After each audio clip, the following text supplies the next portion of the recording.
على رسول الله وعلى نبينا محمد وعلى آله وأصحابه أجمعين. اللهم إنا نسألك علما نافعا ورزقا طيبا وعملا متقبلا.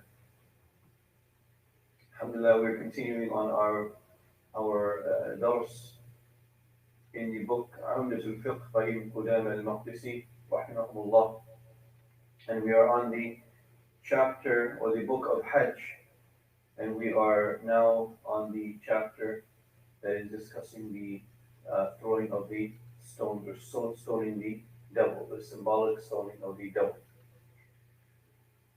So the author rahimahullah, he says, فإذا بلغ محسرا أسرع قدر رمي قدر رمية بحجر حتى يأتي منى فيبدأ بجمرة العقبة فيرميها بسبع حصيات كحصى الخذف. So he says that when you reach al-Muhassir,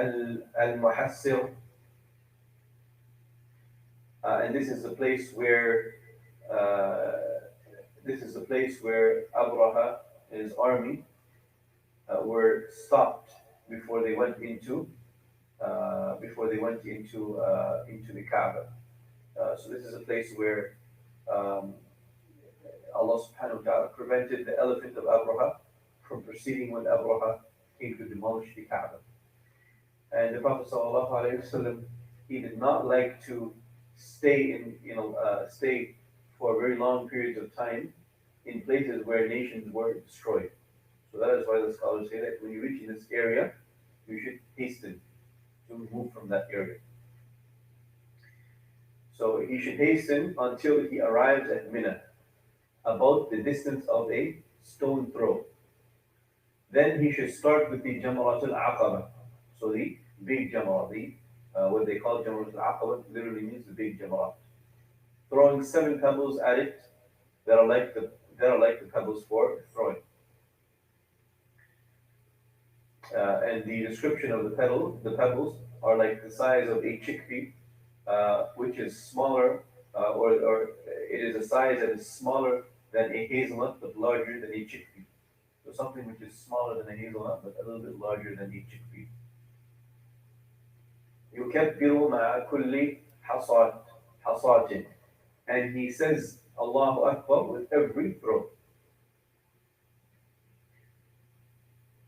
ويرفع يده في رمي ويقطع تلبية مع ابتداء الرمي ويستبطن الوادي ويستقبل القبلة ولا يقف عندها. So he should say Allahu Akbar with every throw and raise his hand while throwing. So when you're throwing, you don't just throw with your hand to the side like this. You raise your hand high and you actually do a throw.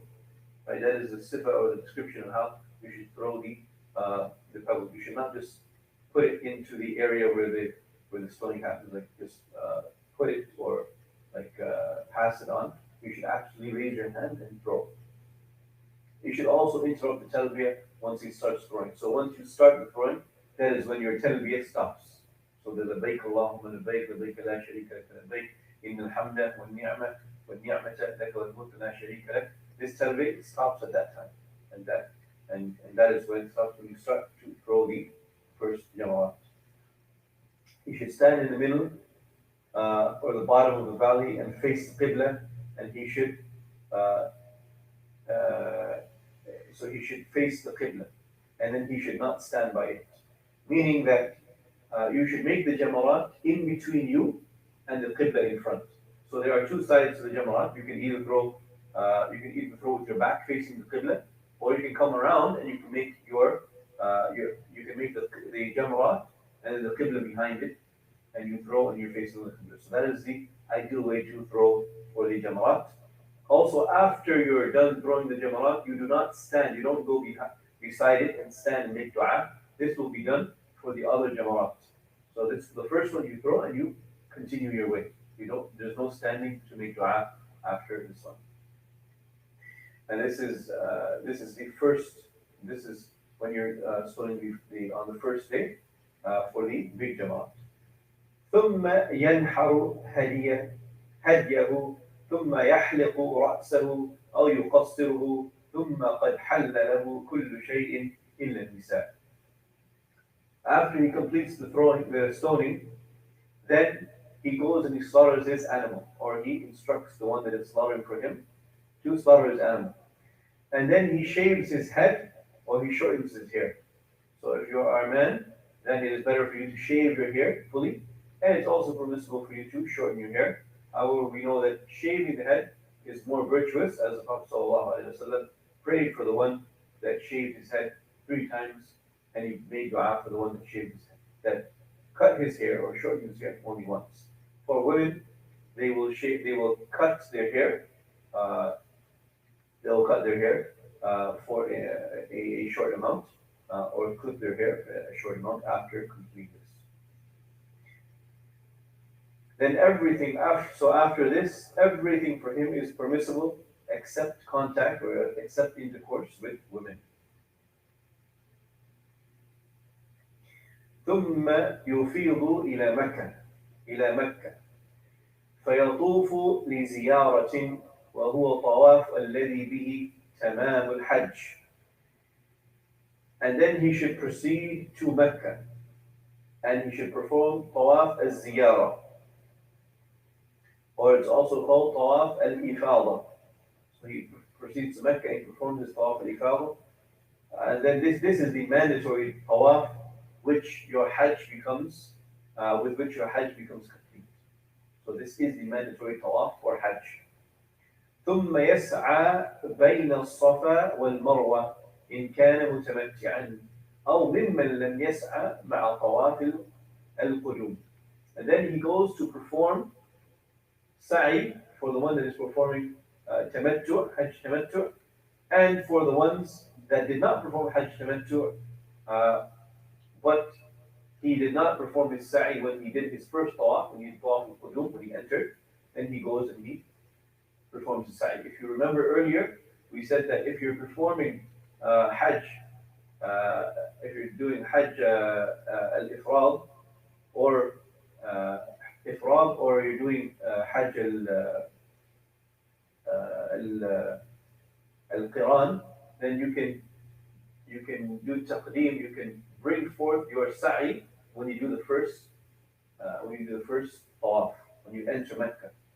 So if you've done that, then you've done your sa'i for hajj. You don't need to do sa'i again. However, if you haven't done that, then you can do your sa'i at this time when you perform your tawaf al-ifada. ثم قد حل من كل شيء. Then after you've done your tawaf and your sa'i, you have everything has become permissible for you. You are now halal, meaning you're outside of the state of ihram, tamam and complete. Right? So there are 2 levels of being outside of the state of ihram. The first one is before you do the tawaf and the sa'i, and the second is after you've done the tawaf and the sa'i. So from the sunnah of performing tawaf, what the Prophet ﷺ would do is when he has completed, he came out of the state of ihram, the first stage, he would make ghusl, and he would put on perfume, and he would have a nice smell, be in a nice state, and then he would perform tawaf. So it is sunnah to perform your tawaf in that state, and then after you perform your tawaf and your sa'i, then you have come out of the entire state of ihram. Everything is permissible for you. What was permissible from before ihram. ويستحب أن يشرب من ماء زمزم لما أحب ويتضل منه. And it is recommended for him to drink Zamzam with any intention he wishes. So, from the fawaid of drinking Zamzam, the virtues of drinking Zamzam is that the Zamzam water is drank for whatever a person wishes. So, if a person has a particular reason, if he's sick or if he wants something, he has a dua that he wants, then he drinks Zamzam for whatever he would like to drink it for. And he should drink his full of Zamzam. ثم يقول اللهم اجعله لنا علما نافعا ورزقا طيبا واسعا ورياء وشب وشبعا وشفاء من كل داء واوصل به قلبي واملأه من خشيتك وحكمتك. Then he should say, O Allah, grant us with it knowledge that is beneficial and provision that is plentiful, quenching of thirst and satisfaction of hunger, and cure for all sicknesses. Wash with it my heart, fill it with awe of you, and fill it with your wisdom. And this hadith is reported from Ibn Abbas. However, the chain is weak. So you may use this dua, or you may say any other dua when you are uh, when you are uh, when you are drinking the Zamzam water.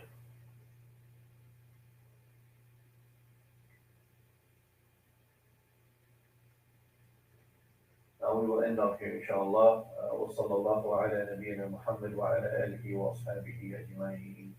والسلام عليكم ورحمة الله.